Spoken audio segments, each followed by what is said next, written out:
Hi, Scripties. Welcome to Season 2, Episode 12 of Scripts and Screens. I'm Ashana Robinson. And I'm Imani Nicole. So, Imani, what is going on? So I'm sure as you've seen, really sad, James Earl Jones, the voice of so many prolific movies, Darth Vader, he did Lion King, died at 93. Yeah, so I just wanted to take a moment to address that because I think he was very pivotal in the film industry. Definitely. I don't really have any comments about it, but I just wanted to make sure to bring awareness to that for those who maybe didn't know. Because he did come into America. Like, he's done so many things. So it's just sad. It's one of those things where you always knew it was eventually going to happen when someone reaches their 90s, which is a blessing in itself. Right. But yeah, so that happened this week. Yeah, rest in peace to James Earl Jones. But yeah, I feel like we need to win a James Earl Jones movie in here somewhere. Yeah, I don't know which one. Yeah, I don't know when or how that's going to happen. Because the way that document is set up, it's like going into November almost. It's gonna There's be July. so much stuff coming It's gonna out. be July. It'll be like, remember back in September when we said we were gonna watch a James Earl Jones? Well, it's gonna be the 1 year anniversary of his death before we reach it. Oh my God. Okay, moving into our first plot and pop pick. We did Tell Me Lies season 1, which is on Hulu. Lucy Albright and Stephen DeMarco quickly fall into an addictive entanglement that will permanently alter their lives and the lives of everyone around them. A tumultuous and intoxicating relationship unfolds over 8 years. Rotten Tomatoes gave this show a 73% and IMDb rated it a 6.7 out of 10. I love this show. This is like my 2.5 time watching it, and I get through it with ease every time. I know this was your first time watching it, so I just wanted to know your initial thoughts after watching the series. This was stressful. They say the devil works hard, but I swear Steven works harder. Like, it was crazy when Evan was like, bro, sometimes I think you lie just for the fun of it. Like, it hit the nail right on the head when he said that. He lies so much, I really don't think he knows how to not lie. Right. Or even, like, if he realizes, I think it's just, like, something in his subconscious, like, his first reaction is to lie. Before he can even think about the situation, it's just like, all right, lie. No, literally. And it's like, he feels like he has to lie to survive. And I think maybe that comes with his mom, which we'll talk about later on. But I think it might have started in the home with her. Right. By the time we got to episode 6, where he's telling the story of being in the car with Macy when she wrecked and died, I didn't know if that was the truth or a lie at this point. Like, I literally was looking at the tears running down his face. And I'm like, I really cannot tell if this man is lying right now. And this is just he's so convincing. scary. Yeah, he had me stressed. But what's even wilder is the fact that Lucy is just as crazy. And I pray that I never have a friend like Lucy. Like, I feel like friends like her are worse than enemies. And I say that in, like, regard to how she did Pippa. Like, you could not be my friend and watch my life crash because of something you did.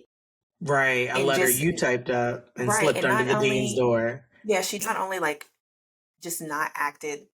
She not only did she not tell the truth, she just was like, well, I'm here if you need to talk. Like, that's just, no. Yeah. Like, you're trying to comfort me, and you know you're the reason. Yeah. Like, yeah, worse than they always had a high tension relationship. Like, the two of them, there was always kind of like an underlying tension there. I think because they're both full of, now that you said that, I think it's because they're both full of bullshit. Like, Pippa came in, and it's like maybe they're just nervous that the other one is going to peep that. Yep. Yeah. I feel like everyone has dealt with a Steven in their college days, you know, someone who gives you just enough that you stay and put up with it, and they're manipulatively honest that you feel like you can't get mad. Like, they're telling you the truth, so you can't get mad at how they move. And then I feel like a friend like Lucy would definitely be frustrating and exhausting. Yeah. But I understood her in the beginning. Like, the first half of the season, I was like, okay, I get it. Look, I get it. This is feeling like your first love, especially after we saw in the initial scenes if she dated a man for 2 years and literally was numb when they had to break up. Like, she felt nothing. And she was basically saying, like, oh, I got a boyfriend because I think I got a boyfriend just because everyone else was. And I can understand that we're like outside perceptions and pressure make you feel like you got to catch up or you're going to be left out if you don't have a man. But that quickly, my perception of her changed quickly and had a steady decline when I realized, like, oh, nah, she's just as toxic. Yep. Yeah. I was so tired of her. I was so tired of her. And like, I don't think I've ever gotten bored of sex scenes in my life. But like by the fourth and fifth rendezvous between Steve and Lucy, like I start to fast forward through because it's like, at this point, I need to know if Lucy's stuff is going to be put out on the table. Like, that's what I'm looking for. Are they going to really find out who wrote this letter? Like, I don't need to see them having sex anymore. Like, I know they have sex. So, and then, like, I feel like for it to be a freshman dorm, it just wasn't realistic. Yeah. Like, the way that they were just, like, making love. I don't know. I just didn't feel like it was realistic. Yeah, that's an interesting observation. I never even thought of it. But I'm weak that you're fast forwarding through the sex scenes. That's actually hilarious. I'm like, all right. I think our perception might be a little skewed because we went to a private school where there was a curfew. Men weren't allowed in freshman dorms. So I feel like it seems unrealistic to us. But just imagine if Hampton didn't have that in place and men were able to freely come in and out of Moton at any time of day or night, like how it is for a lot of these PWIs, I'm sure our dorm experience perception would be so much different. I thought about you don't think so? Okay. All right. So this is what it was. Okay. So I think Brie and Pippa and even Diana, their sex lives made a little more sense to me because, okay, like when Brie lost her virginity at that party, that made sense to me. I can definitely see that happening at ODU. When Pippa said she first hooked up with Wrigley in the common room, that makes sense. They had roommates. The only free area they had was the common room. Even when Steven and Diana had to go in that closet because she was like, I got class in 30 minutes. Like, and they hooked up and went that it was like a closet or somewhere in the library where people saw them. That made sense. But I really felt like Lucy and Steven were moving like they didn't have anybody else in the room. So I'm thinking like, all right, if men I think it was when he was in class. Evan, okay, I think then I was thinking was in class. And I was thinking too, I'm like, okay, well maybe these sex scenes are when her roommate left, after Lucy died. So then after I think it was a mix. It had to have been that because I'm like, they are really portraying, like even if men move, because I did go to ODU and I talked to some freshmen, but anyway, like you could move it in and out, but you still had another person in the room with you. Like I still have to work around Candace. We got to be quick. You remember them days you came over to my room for them 10 minutes. You know how that went. Like it just the way they were like just getting undressed and doing all that as if someone was not about to come in the room at any amount of time. But now I think about it, I think they put an emphasis on Steven and Lucy's sex life because that's the only thing they really had in common. Yeah, that they had going for themselves. Yeah, they weren't compatible as human beings. Like she wasn't as motivated as he clearly likes his women to be. Right, at all. But with talking about the realism, like because you had said that, it made me think of something that I feel like wasn't realistic, but maybe somebody, I mean, I don't know if you know, because we went to the same school, but like, I just thought like the drawing class scene with Brie, like, do colleges offer an art class where students can sign up to be a naked model and get paid for a class offered by campus? Like, I don't know, like, I felt like that was a bit of a stretch too. Yeah, because why would they? And I just don't think people are painting naked people. Like, I don't know. Right. I think we see it in films, but I don't think we see it in real life. But I think even if it was, it wouldn't be a student. Because like I just feel like that's some type of violation of something. It is. Because what if someone takes a picture that puts it on the internet? Like that was just so unrealistic. Because I don't know how I would feel if I heard that Avery was posing naked for her class to draw. Like they couldn't get a grown ass woman model. Yeah, for this assignment for one day. You got to get my student. I pay tuition for her to go there, and why she naked in your class? You supposed to supply the model. It's part of my tuition. Right. Oh god. But yeah, so after Steven's breakdown where he tells Lucy that Drew was the driver that actually killed Macy, do you think he did that out of spite against Wrigley? Because this happened right after he found out that Wrigley had slept with Diana, which I know Diana was high, but I would have took that to the grave. Or do you think he really wanted to trust Lucy and open up to her? I didn't think it was either. Like, I don't think it was neither. Like, when I saw that scene, I felt like Lucy's questions were too quick in succession, and she knew he was lying, and she kept pinpointing that. Like, Like, why are you looking away? Like, she kept forcing him to she was on his basically, ass. She was on yeah, she him. was on his ass, like white on rice. And he just had to fess up. And I feel like he was able to tell 90% of the truth, enough to get her off his back. And as we saw, Macy was not driving, but actually Steven was. And he just gave just enough detail for it to be believable and sufficient enough to hold her line of questioning. Yeah, that was insane. I'm really glad they gave us that Macy perspective, though. I feel like we didn't get that because Yeah, I everything was agree. so like hearsay. Like, this is what we Yep. know about Macy. But now I'm like, we're gonna really show y'all what happened with Macy. And I No, really literally. like how she stood up to Steven the moments before her death. Like, Yes, like she got it all off her chest. yeah, I really appreciated that about her. So Lucy was doing a bit much for me, with her being friends with Brie, knowing damn well Brie liked Evan, and then Evan liked Lucy. And then when she Yeah. came in that house trying to flirt with him, and he was like, "Are you not getting enough attention?" I literally gasped. Like, he ate her up. She was doing too much. Like, okay, you chose to be with Steven. Just be with Steven. Like, move around. Right. No, literally. Yes, I agree. Lucy was so goofy to do that. Like, it's not your job to make Evan feel better about liking the girl of one of his best friends and roommate, like that his roommate's sleeping with.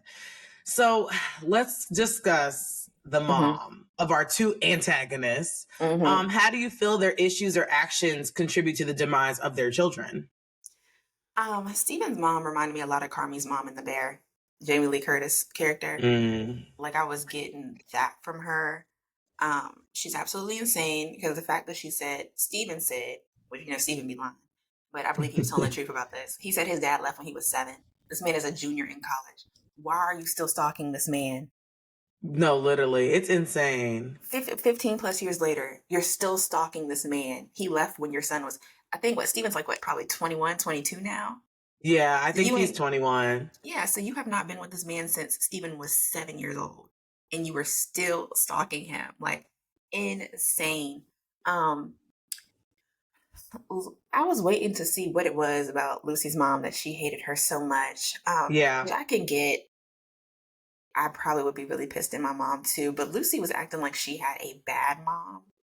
And she didn't have a bad mom. Her mom just was shitty towards her dad in the time that he needed her the most. Yeah, it was just a really messed up situation for a kid to have to deal with and then find out like why they're dealing with it when it should fall on an adult. Yeah. Right. But as far as like Lucy's mom not taking care or not being able to provide like Steven's mom, they were completely different angles. But I think they were trauma bonded by their mothers, by having bad relationships for their mothers. That's the only thing they had in common. Literally. Yeah, they both fed off that. Yeah. And like Lucy's wasn't even real because we saw when Steven tried to interrupt, like Steven purposely interrupted the mom, like Lucy and her mom's conversation after we found out about the little short story she wrote, and like was like, let's go get lunch. And the mom was like, I think we're finishing up here. He's like, I'm talking to Lucy. Yeah, and like, Lucy, I wish a man would talk to my mama like that. Right. And I was like, Diana would never. Diana would have cussed that ass out. Steven wouldn't have even had the balls to talk to Diana's mama like that.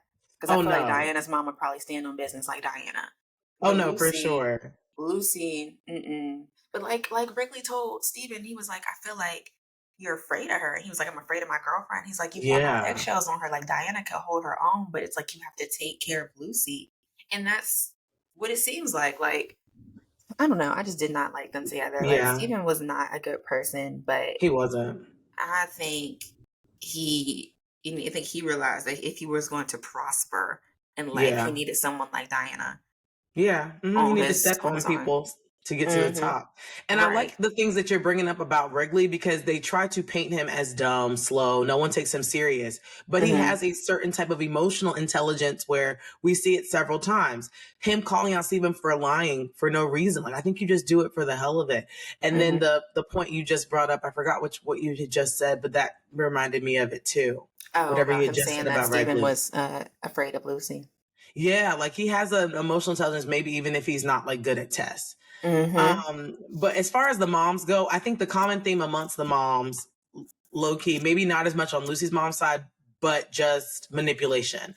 With Lucy's mom, the thing that turned me off about her, which I just think is unfair, and as a parent, she's just way too grown and mature and she shouldn't be doing that, was when they were headed to school and there was clearly some tension and she was like, your father would really be upset with how, like, girl, don't bring up my dad and how he would feel. You don't know how he would feel because he's not here and you don't know why I'm upset with you. So I just thought that was, I didn't like when Lucy's mom was like, he would be really disappointed in you. Like, girl, don't drive over to my daddy's best friend house and get out my face. But yes, Steven's mom is nuts. She's Looney Tunes for real. And the manipulation trait is clearly genetic. Like trying to convince her other kids, like, and to me, I can see people being manipulative with their kids separately and like in the real world, yes, but to like try to turn your kids on each other is a different type of thing I've seen from a parent. And just from like her trying to say it was Steven's idea to go to the restaurant where their estranged father was and the pregnant stepmom was just wild. And then to show them like, well, now you know, like saying like, now you know you have another sibling. And then even as far as going to the flower shop where the ex-husband's wife works and then saying, and Steven asking her like, mom, do you know that woman? And he's like, no. And then even the conversation in the car, which was so nutty, where she was like, do you think she's pretty? And then there was no right or wrong answer. I feel like whatever way Steven went, the mom was going to have a rebuttal. And like, she literally was like, she's pretty, Steven, you can just admit it. Yeah. Like it was just, it was a mess. Clearly you know this lady, if you're trying to compare yourself, she's like, I'm not going to get jealous if you say some other woman is pretty. I'm like, ma'am, what? If it's a random lady in the shop, what does it matter? You're still insisting that it's a random woman, but no, he definitely had a lot more reasons. I mean, again, I've never been in a situation with Lucy, but Steven growing up in that environment and her being the sole caregiver, it really did mess with him. And again, I think he got his manipulated, like, I gotta lie to appease you, probably as a survival mechanism living with that lady. Like he don't ever know what she's gonna side of the coin, so he's just, I'm a lie to appease you right now so that I can have a halfway decent day. And he really just brought that over into his romantic relationships. Yes, I agree with that. So, yeah, this stressful ass show. I thought The Bear was stressful. This is stressful. All right, so the very last episode, when Steven leaves the party with Diana, Evan and Lucy sleep together. And then eventually, Steven being engaged to Lydia. How in the Lucy's childhood bestie. I was not expecting any of that. I know. But I love when a show can physically make my jaw drop, as this one did, because when Lydia, I don't know, like, I was like, is it going to be Diana? I don't think it's Diana. Who is it? But I was not expecting Lydia.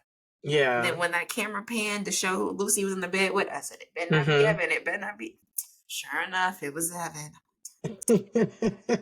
Saw them black cheeks on that bed. Saw them black cheeks. The first time black cheeks ever been in that damn bed all year.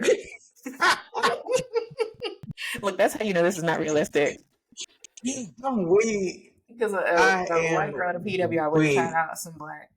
Yeah, you would have gave it a spin. You know? Yeah, a little bit earlier in the year. It wouldn't have been the last day. But stop. What predictions do you have for season 2? Yes, I thought that was crazy when I watched it as well. Couldn't believe it. I think season 2, Lucy and Steven will end up together again in the most toxic way because they say this spans over 8 years. So it's clear that like that first semester or whatever, not first semester, but that first year of college is clearly not the end of it. Right. Also, we know that Drew, Wrigley's brother, which started this whole conniption of him not speaking up when he swerved and Macy swerved, which resulted in her dying and him still being alive, is dead. Because they say that when Wrigley came to like the engagement party or the bridal shower, whatever you want to call it, he was like this. Evan said this is the anniversary of his brother's death, but they didn't address how Drew died in the first season. So I think we're gonna find out how Drew died. But unfortunately, I think it's gonna be like a few really messed up ways. So I'm thinking either by suicide or I'm thinking by Steven's hand indirectly, or in like an ironic way, like a car accident or hit and run type situation. What do you hope gets addressed in season 2? You know what? I'm thinking suicide too, as well. But then a part of me, the writer part of me is like, all right, they already thinking suicide, so it's got to be something else. Yeah, because most people exactly. are Yeah, because that's assuming what it's I'm suicide. already thinking. Yeah, Yeah, because and the way they I set kept it thinking that up, that was going to happen first season, but it right, didn't. right, because that's how it was set up first. Like he's depressed, Wrigley's trying to get him out. Like he's literally Mm-hmm. spiraling. So suicide would be the first answer most people go to. So because of that, I'm thinking it's not going to be suicide. Yeah. But it would be interesting if it was ironic, and if Steven's hands in it, that also would make sense. Steve, Yeah, oh, he because just he's gonna be the always worst and worst. indirectly. Yeah, well, Yeah, yeah. I between mean, him he and wasn't Lucy. indirectly because he turned it, but yeah, he's just always got something going on. Yeah, and he confronted her about that, about her trying to fix things and messing things up. But I mean, he the same way. He could have Yeah. definitely called the police and let them know about Macy, even when he was Hmm. gone. Like he could have done something. But Yeah, he's just um, as guilty, if not more. yeah, all of them need to get locked up. All of them. I mean, not I hate for that to say that about Drew, but Steven definitely, Yeah, because definitely Steven. I actually was feeling bad for Drew. Like just the mental manipulation while he's already at the most mentally low point in Right, his life was so messed up. Like right. that's what makes Steven so sick. Like Mm-hmm. he was literally like, Rick, like and like doing it in a way where like you don't realize that like he's saying, yeah, Wrigley told Pippa and look what Pippa like just giving that boy Mm-hmm. so much anxiety. And I could see his decline. Like I literally Mm-hmm. was just He like, looked oh, worse and he was worse. like Viserys, like, okay, is he gonna be in next episode? Is he not? Like what's going on? Mm-hmm. But I just need for all of Lucy's dirt to come to light. Wait, Like I think I hate her worse than Steven at this point because I don't know. It's like she keeps putting on like she's a good person. Like Steven, yeah. it's like he know he not that good of a person, but it's like he just don't care. He act like he can't Yeah. change. But Yeah, Lucy agreed. is insisting. Like I think I heard this quote. It was like the worst man is a bad man that thinks he's actually a good man. Like that's how I feel about Lucy. It's like Yeah. you're really a bad person, but you Mhm. think that you're actually a good person, but that's the Right. worst type of person. Like if you're gonna be bad, just be a bad person and live up to it. So yeah, I Yeah. need all of her stuff to come to light. I do think she's gonna get back with Steven because there's no way Yeah. that they're just gonna let this ride out like that. Her and Diana probably gonna have some type of back and forth. Um, Mhm. I don't think it's gonna come to light that she hooked up with Evan. Yeah. Mm, I don't know. We'll see. Yeah. Yeah, we'll Yeah, see. Lucy's actions were getting weirder and weirder. She's the ultimate crash out. Like, first of all, making out in front of Diana was so weird and cringe to me. Like, I've never seeked out my boyfriend's ex and wanted to do PDA in front of Mm-hmm. her strategically. Then Mm-hmm. holding his entire future over him every chance she got just to force him to stay, that alone would have made, like, if I were Steven, that alone would have made me come clean. I'm not Mm-hmm. about to let you just keep, like, you don't, like, I'll tell everybody. I don't give a damn. Mm-hmm. I honestly couldn't understand how he continued to have sex with her after that when it was obvious that she was becoming more and more unattractive to him as the desperation increased to the Mm-hmm. point of her canceling her trip to India. Like, I couldn't believe that. Like, he Yes. literally said to her, like, you just want to wait for me to get off work and Yep. come and have sex with you. And I'm But like, he oh no, said if a man's that. ever said that to me, don't even worry about me, baby. You don't got to worry about me ever Not a single again. lie was told, though. That's the It crazy wasn't though. part. Yeah, he And was completely right. and she acted like with Diana, she acted like Diana had done something to her. Diana and Steven have been together since what, freshman year? On and Yeah. off. Like Right. she was with this man before he even knew who you were. No, So you literally. coming up here doing all this extra with her, he just cheating on her with Macy and you and all these other people. Like she really was acting like Diana was the issue. Right. Like girl, but yeah, her canceling her India trip just to be around Steven was absolutely insane. And again, she had absolutely no ambition. And the fact that she was like, well, you can work the front desk at the country club, which I can see where she was coming from. Like you just say you need money, but Steven's like, Mm-hmm. I'm trying to be a lawyer. And I'm going into my senior year. I need to Right. be working somewhere. Just because you Yeah. don't Being have a any paralegal or ambitions. something. Right. Yeah. She Not no had what damn literally front desk had clerk. right. She had no ambitions for herself. So like again, all she wanted her and Steven to do was lay around, have sex, and go get Yeah. food. Like they did nothing else. They didn't talk about Yeah. anything else except for how much they hated their mothers. Right. Yeah, it was so weird. Yeah. Like, no man, I've never liked a man so much, and I don't know if that's just because I'm already a goal-oriented person or that's how I was raised, but so I can't really speak to this, but it was just so weird to me that, like, when she found out, she was like, so what, is, like, Diana, like, a big deal or something? And she saw, like, how involved she was, and she literally goes to her English teacher and is like, yeah, I want to be in your special writing class. And the reason why I haven't been focused is because of Macy, which was insane because that was a lie. Yeah. I mean, like, yes, she wasn't focused, but that's not why, girl. It's because a man, you found out a man wanted a motivated woman, and then which is actually, okay, because I know everyone's probably like, you hate men on this pod. But in the normal way of life, we don't hate men. We really don't. We really don't. I just hate a lazy man. I would hate if the man was Lucy. Like, if that was a man just like waiting around for me, like, no, do not make your schedule around me. That's freaking weird. But I feel like, and men are going to probably be like, oh, here she goes.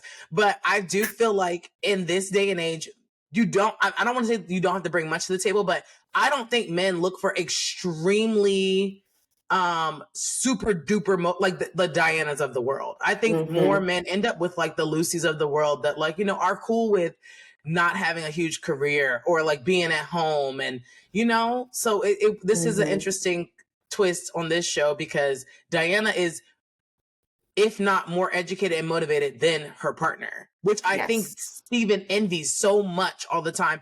And instead of just admitting it and not having so much pride and ego, he tries to paint it to because you're pretty and teachers want to have sex with you.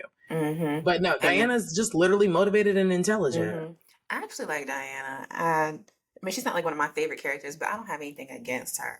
I like her, but it just makes me sad how she just does this cat and mouse game. But I get it though, because I feel like I think I've been in situations similar to Diana, but like I knew when to walk away for good. And I get like feeling sorry for someone or being in a position where you can help someone. So why not when you know that they're not going to do what they need to do themselves?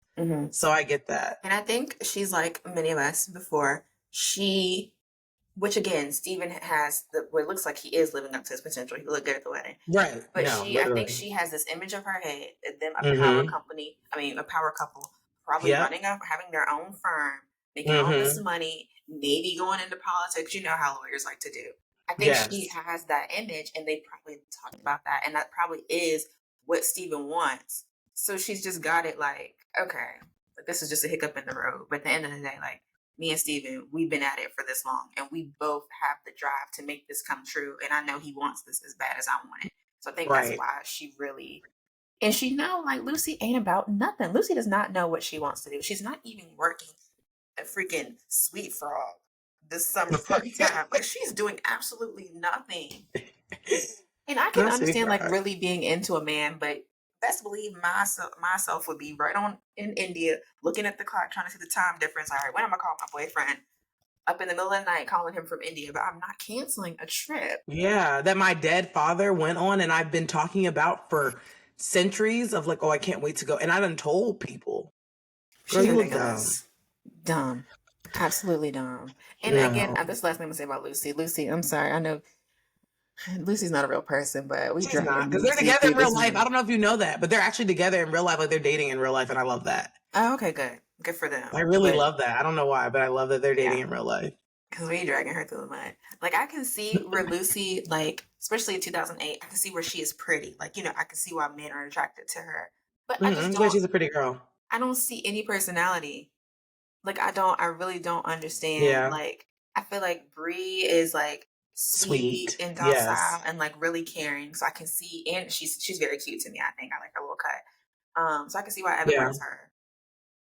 Pippa, like, she's a little different, but I can see, like, how she's fun loving. Yeah. She's right there with she's opinionated. Right. Yeah. I can see that. But Lucy, like, I don't.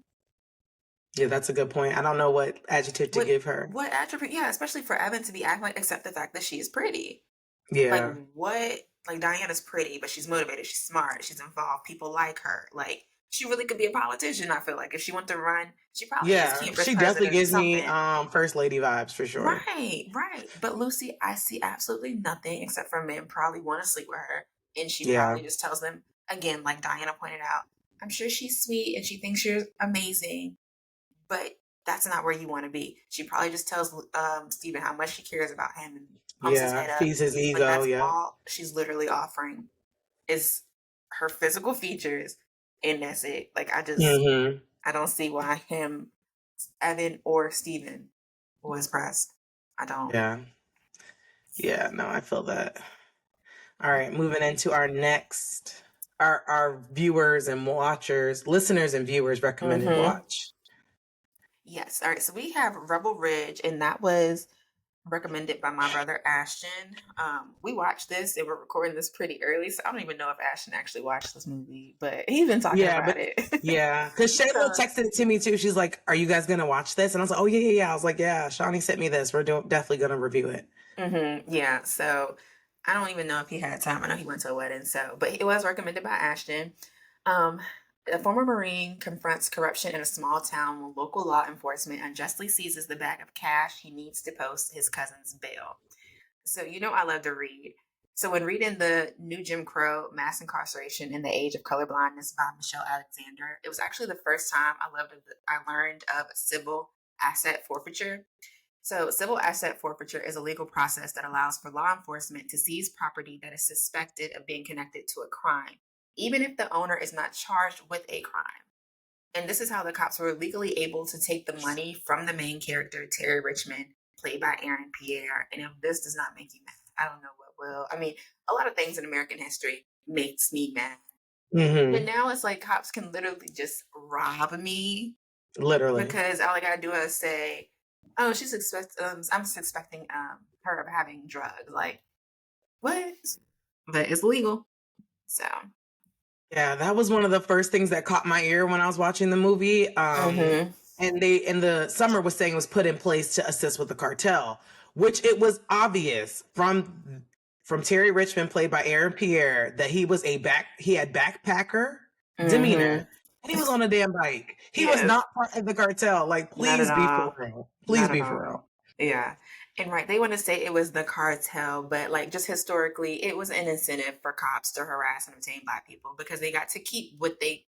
Found Yeah. for So it's like, all right, if I see discretionary this, use, discretionary mhm, funds. right. So literally, I mean, literally anything, homes, cars. If it's this young black man driving this nice Cadillac as a police officer, we want the Cadillac. All we gotta do is pull him over, say he had some weed on him or something, and we could keep the Cadillac. Like it was ridiculous. It was really ridiculous.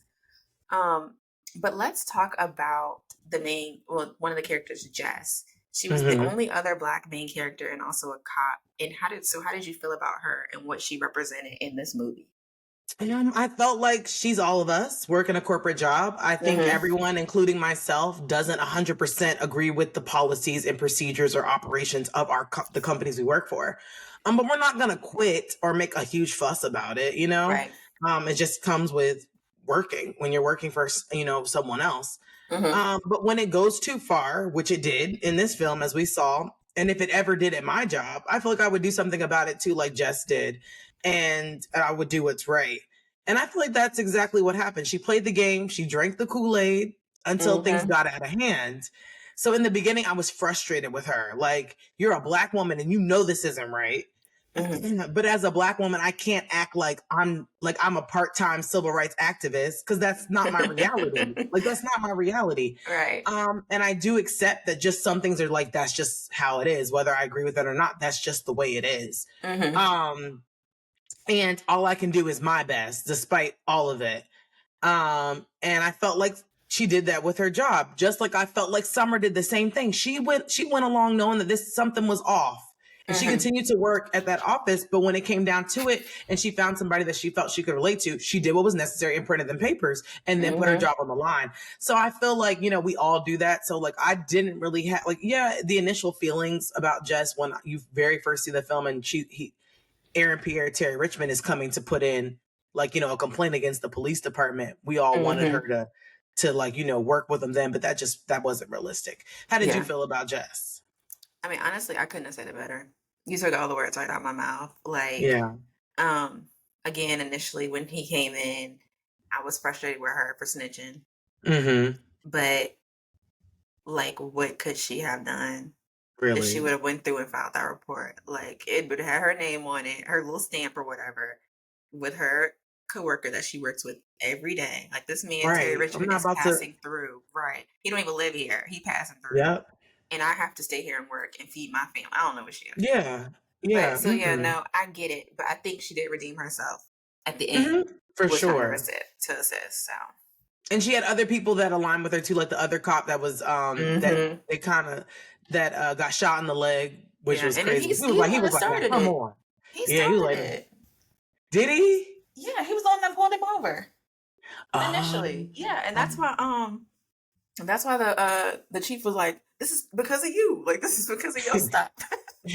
All this you stuff took this you money. stopped him. Yeah, but I think I guess it just felt like it was getting too far, like out of hand. Like, all right, I'll dabble in being a dirty cop because I don't believe cops are dirty. I believe there Yeah, I are don't some. either. I Yeah, don't it's either. some decent cops out here that really are here to Yeah. protect and serve.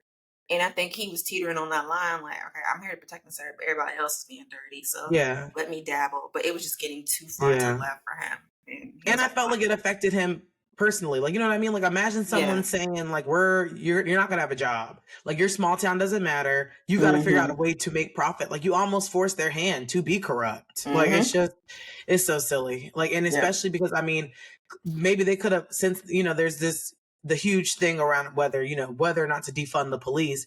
But I don't even think it really is a matter of defunding the police. I think it's a matter of a assortment of funds or assignment of funds. Like it needs to make sense, and we should be able to fully run police stations nationwide. Whether you're a small town, big town, it needs to make sense. If they need to do a little calculation like the electoral votes and figure out like how much money goes to each, but it should never be a situation where a police department is having to figure out how to make profit. Like that already just like that's, and I feel like I hear that anyways, like when it's the end of the month and like police officers are giving out tickets to meet a quote. Yeah, like it's gotta. I think we're talking about the wrong thing when we say defund the police. It's like getting rid of these things that contribute to these bad behaviors and corrupt behaviors. Honestly, I want to talk. Oh, go ahead. Do you have another point you wanted to say? Yeah, it just made me think of something. Yeah, so again, I'm reading another book, but I just finished the Asada biography, and they were talking about like vetting the jurors, and they were like they had these standard questions they were asking the jurors, but then her lawyer were asking more in depth, like, do you have Black friends? Do you like, I think it needs to be more of a vetting process when it comes to policemen, not just send them through training, but you got to see how they actually think. Because if they already are prejudiced to Black and brown people, they don't need to be, whether, like you said, the funds are allocated or not, if they're bad at that core, I don't know. It just needs to be more of a vetting process. No, I agree with you, and I honestly think that's really smart, and it just triggered my thought of like they need to do like what how that movie we watched, and I can't think of the name of it, with Denzel and Ethan Hawke.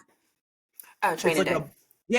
I think there should be a preliminary period for police officers where, and unfortunately this is just how it goes, where you can't, like that first initial 3 months, you're still on, like you're on probation, like any wrong move, you're done, you can never apply again. And that's just what it is.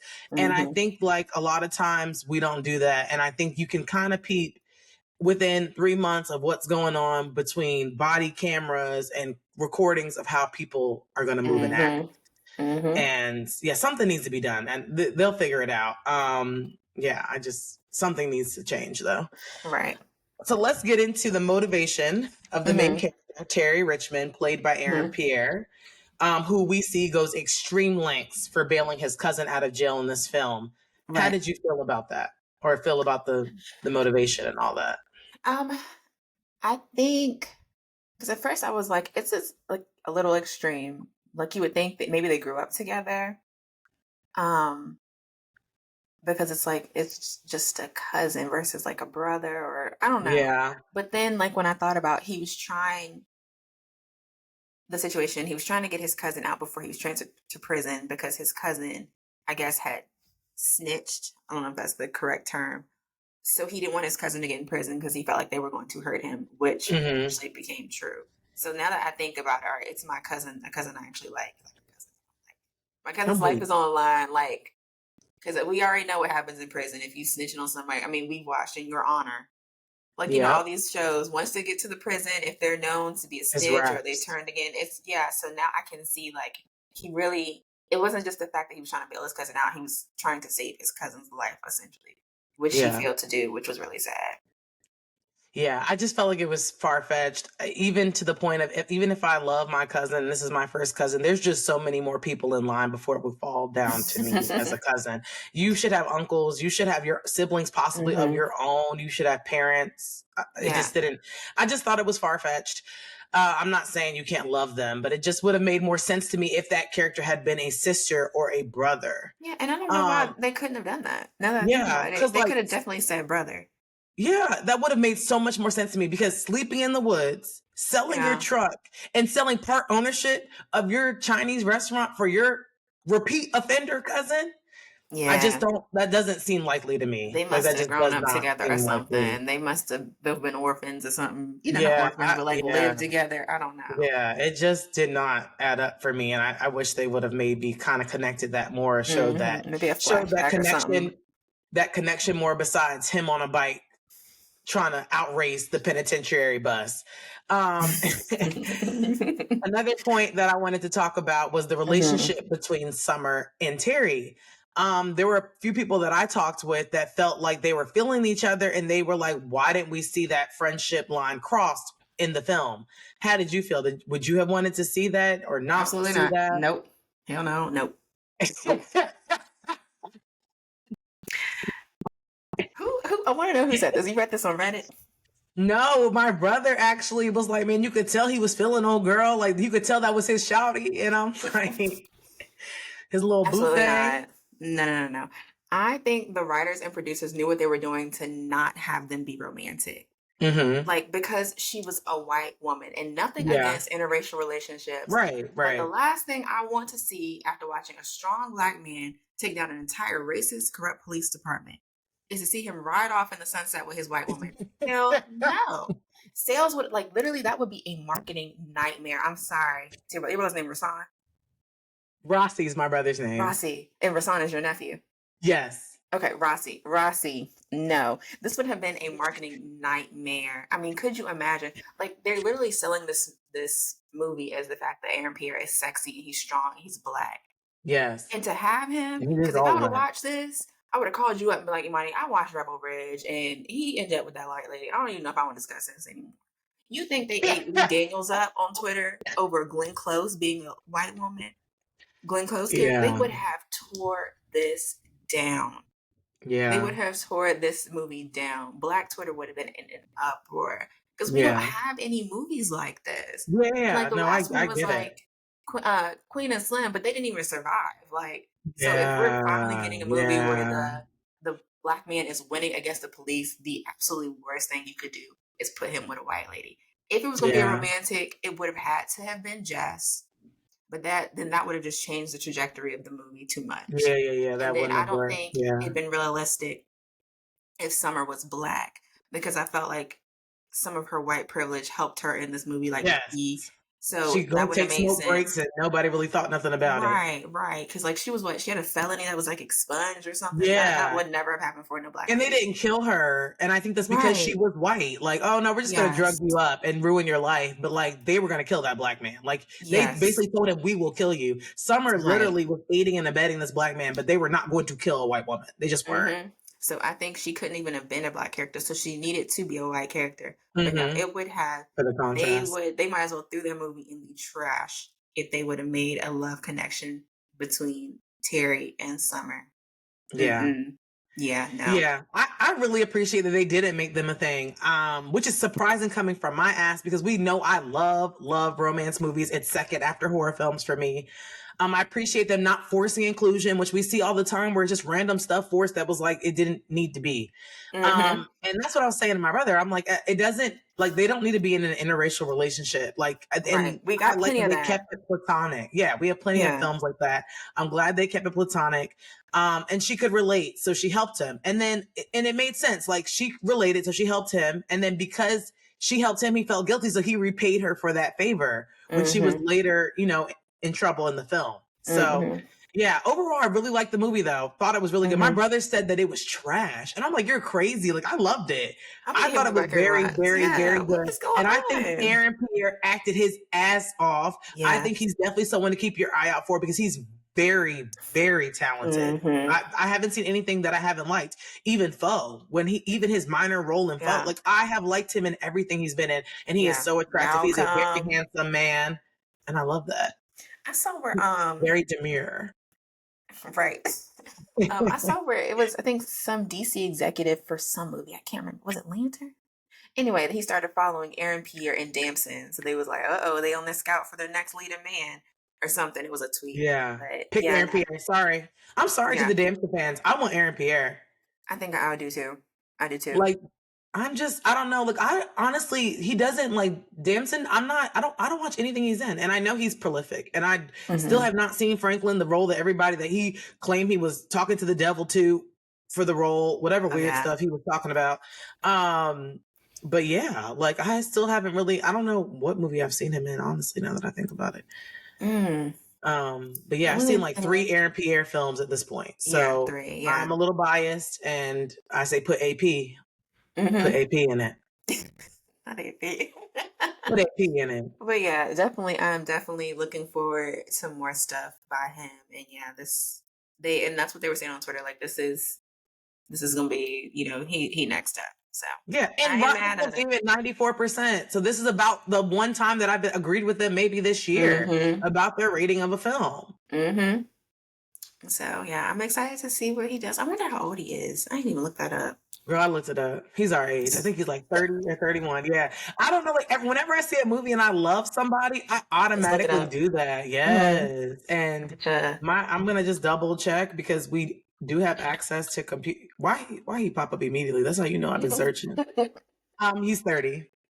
He turned June 7th, 1994. So he just turned 30 this year. Like both of us. Hey, Aaron. Like, no, but that man is so fine, and I just love his aura. Beautiful, yeah. And I think what I like about him, and this is I'm gonna just admit that I don't really know how to put what I'm about to say into words. So if you're offended, you're offended. I'm already coming out saying it's hard to say. Because I'm not saying there's anything wrong with this, but there's some people who do it just to get roles. I like that he hasn't had to compromise. Well, I mean, I don't know his sexuality, but I just feel like he hasn't had to compromise his, what he stands for or what kind of films he wants to do to make it. Yeah. You know what? And I'm glad you brought that up because like I was thinking about earlier, about him like being with Summer.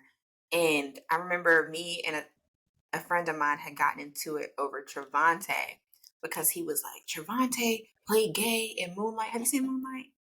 I haven't, but I heard it's really good. Okay, but I also heard like in Moonlight they play that, but you don't ever see relationships, and that's to me is different than yeah. Go ahead. There's a scene. Okay, so Trevante, it's like 3 stages of life. So they have when he's a little boy, he's a teen, and he's an adult. So Trevante is the adult of this gay main character, and it shows him going in to kiss the man, but you never see them kiss, and like it's part of the brand because Trevante is definitely a sex symbol. Especially when the white people saw him in Bird Box with Sandra Bullock. Now they like him too. They're not going to have him on camera kissing another man. That's part of his brand. That's part of what they're selling in fantasy to women. And I think that Aaron Pierre is also going to be in that category too. I'm hoping, like, because we like to see him. We want to be able to think. We know he's not.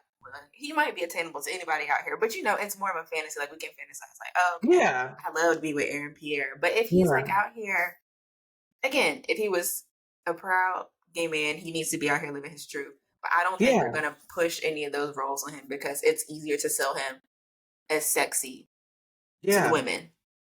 Exactly. And there are like we didn't do Bridgerton, but there's a main character in like season 2 of Bridgerton, and allegedly he's gay, and I didn't even know it, and because he plays a straight man so well. So once again, if that is the case, I really don't care sexuality. The man is still fine to me, but it would change my perception because I personally don't find other men kissing other men attractive. I don't find. Like to me, even like I'm not gonna go kiss another woman to appeal, to show a man. Like I wouldn't use it as an attraction tactic. So it's not like it's just all over the board for me. Like that's just not something that gets my gears going. So that would just be, you know what I mean? I could still appreciate that he's a handsome person, that he looks good, but it would change like the excitement that I get for him. But I would still think he's attractive. But yeah, no, definitely. All right, moving into our last plot and pick. Yes. So our last one was Scoop, and Plot it and was on pop. Lord. Netflix. We know what you meant. So an insider account of how the women of Newsnight secured Prince Andrew's infamous 2019 interview about his friendship with convicted sex offender Jeffrey Epstein. Rotten Tomatoes rated this 76%, and IMDb gave it a 6.5 out of 10.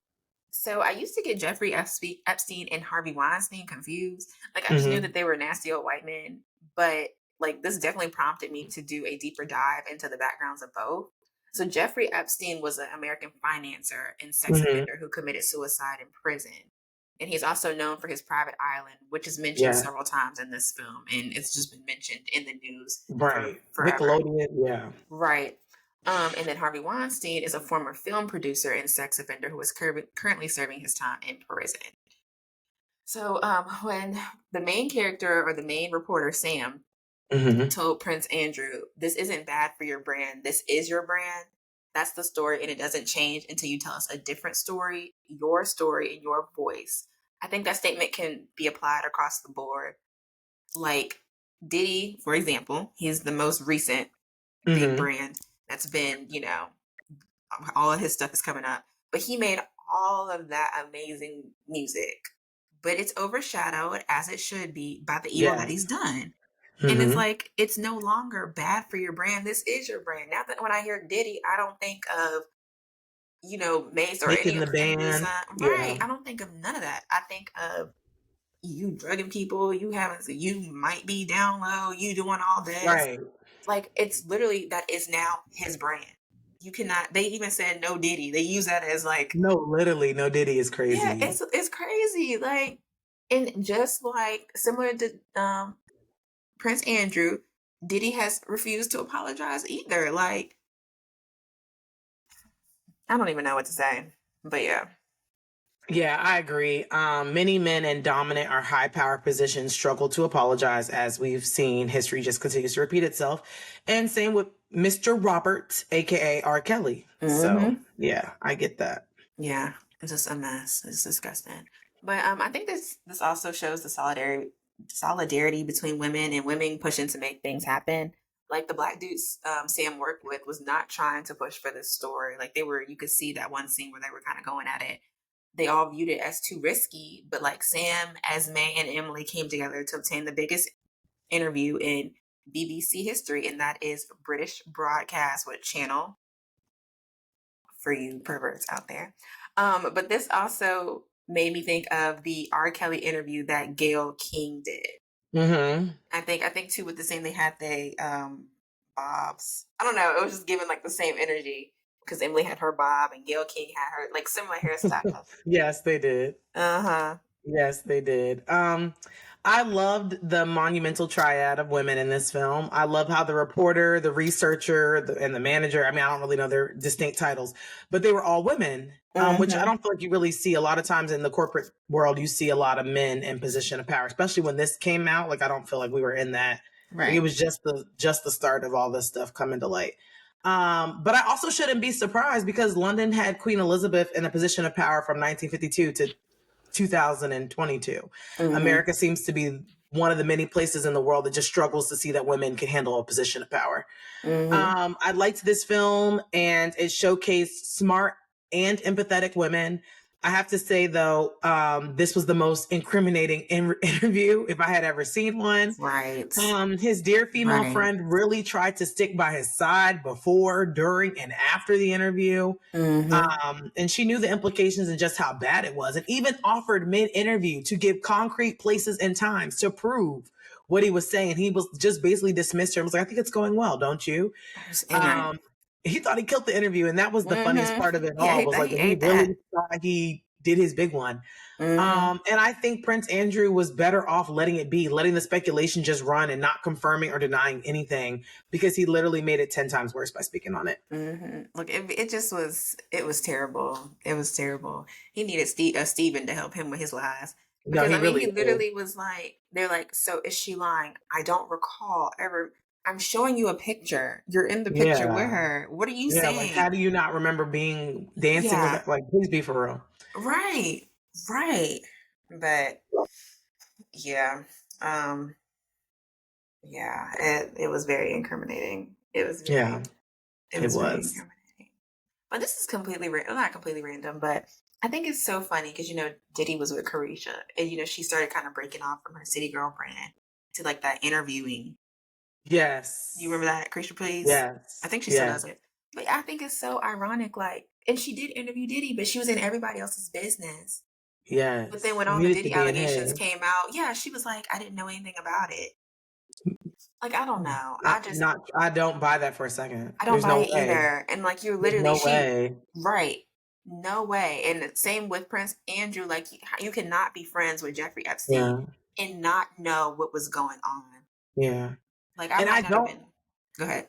And I just don't think Diddy, like, you know how he kept saying how he was paying all these women? Like, I'm sorry. Like, a man is not paying you because you're pretty. There's too many women out here that are pretty and will do whatever you're doing sex wise for free. So Mm-hmm. anytime a man is giving you that, I'll automatically put high dollar amounts with control. That's why when Yep. women are like, "Oh, I want him to buy me a Birkin, fly me out." 9 times out of 10, the men that are doing all that with nothing, not requiring you to do anything, there's a control factor, and I'm Mm-hmm. good off of it. I'll And I take think that's the the Marc reason, Jacobs like, she couple. didn't. Yeah, I think that's the reason, like, she asked too many questions about Diddy, or whenever she had Yeah. him on her show, and of course she and everybody else's business but his, because what, Yep. that Chanel shopping spree they went on or whatever. But it's like, is a Chanel bag worth it? Like, worth Yeah. that? It's not. It's not. No. But I feel you can only convince, and I don't know how to say this, but I'm going to say it. I feel you can only convince somebody who's never had anything that like that's like you've reached the ultimate like peak moment in your life. Like that wouldn't have worked on like not saying that Carisha's not educated, but someone who didn't come from her background, like who Mm-hmm. put so much emphasis on brands and things like that. Like, no, a Chanel Mm-hmm. can't buy. I don't give a damn. You can have that Chanel. I don't Yeah. give a damn. I'll put a Chanel on Klarna. Like I'm not.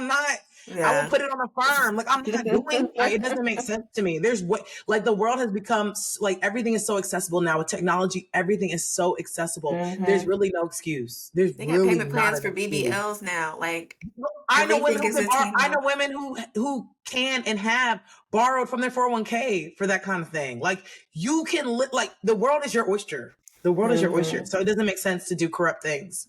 You Yeah. can have whatever you want. Mm-hmm. Literally. I think it's Yeah. driving celebrities crazy too, because it's now like they're not gatekeeping all of this Yeah. stuff. It's now Yeah. Yeah. They're us not. Like, regular I people feel like can have it. yeah, and I feel like I feel bad for Carisha because I feel like there are certain things that you have to like compromise or do to be in this like to be in the industry. We've known for years the industry was corrupt, but like Mm-hmm. I can't help that I want to be a rapper, but it's like or even politics. Like it's always going to be good and bad, and I feel bad for Mm-hmm. Carisha. I think she didn't really think about all the implications. Like I do see that she is a victim in this because I do Oh think yeah. Diddy is a master manipulator. Like he played Mm-hmm. on money and things that are appealing, you know. Mm-hmm. But like I think, and I don't really know Lil Uzi and JT's situation, but I think I'd rather that. Mm-hmm. Like that just seems more like a relationship, even if it's one where like people still question Lil Uzi's sexuality. I think I'd much rather that like we spoil each other and we're in an actual relationship and you're not on the internet saying like, yeah, you deal with multiple women. Like I'm just Mm-hmm. not doing it. I don't care if you buy me 5 Chanels. That's not enough for you to openly embarrass me. Yeah, like I think again, I would, which I'd hate to have both any situation, but I think I'd much rather my man be suspected of being down low, like you said, than a predator, a sex offender, Yeah. a rapist. Yeah. I'll And they take still Lil are Uzi. saying Diddy is down low, so so it's still the same Yeah. So thing. you done got both double whammy. No, I'll Yeah. take yeah. Mm. All right, let them know what we're watching. What we're watching this week that we're going to discuss next Yes. episode. Okay, so we are watching on Netflix The Perfect Couple. It is a limited series, my favorite kind. It's got a beginning and an end. Boom. Yep. We are watching the first 4 episodes. We're going to try to start breaking up series to give you guys the chance to catch up and for us to discuss more of a prediction. So we're watching Fight Night $1,000,000 Heist season 1, episode 1 through 4. That is on Peacock. And I don't Mm-hmm. know what kind of budget they had for this cast, but I just finished It's watching the literally first 2. every time I turn, I'm like, oh my god, I know him from that, from that, from that, from that. It's I Girl. think it's the I was literally saying like this is like a Ocean's 12, the Black Ocean's Yeah. 12. I mean, what they got? They got Taraji. They got Kevin Hart. They have got Don Cheadle, Samuel L. Jackson, Terrence Howard, Lori Harvey, Chloe Bailey. Um, Yes. What's the other guy's name? Even the guy from Power that was messing with he was her driver from not Power. I'm sorry. What's the one with Yeah, it is Power because they made all these spinoffs, and he was her bodyguard, and she was sleeping with him. Oh, I'm not. You talking about the guy that the robbery with the Yeah, who's leading the robbery? Yeah, the guy who's leading the robbery. Yes. He was on White Man Can't Jump, the new one, and then and then even the other black guy is in a show that I watch that comes on CW or something, and I forget the name of it right now. But it's so many people. Their pockets were deep for this cast. It was. Deep. Yes. Or there was a lot of favors being done. I don't know. Yeah, I don't know. They owe somebody some money. Anyway, but then the recommended watch by Ivana is Bodies, Bodies, Bodies, and that is also on Netflix. All right, guys, we will see you next week. Have a great week and weekend. Thank you guys so much for tuning in as always. Bye. Bye.